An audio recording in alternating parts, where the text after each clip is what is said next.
প্রিয় দর্শক, আসসালামু আলাইকুম।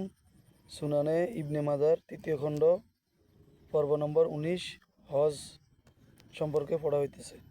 হাদিস নাম্বার 2955।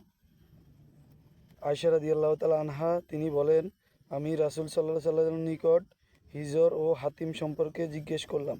তিনি বললেন, তা বাইতুল্লাহর অন্তর্ভুক্ত। আমি বললাম, তাকে কাবার ও অন্তর্ভুক্ত করতে কোন জিনিস ও তাদের বাধা দিল?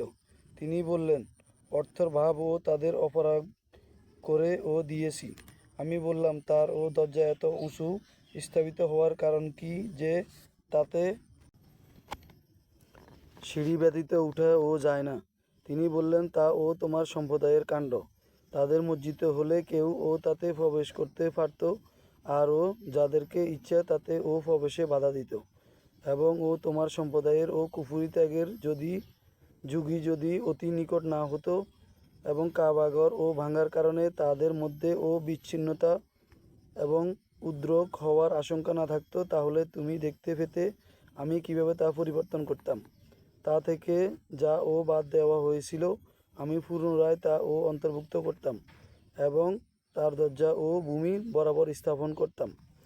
হাদিসটি সহিহ বুখারীতে 126 এবং মুসলিমে 1333-এ রয়েছে।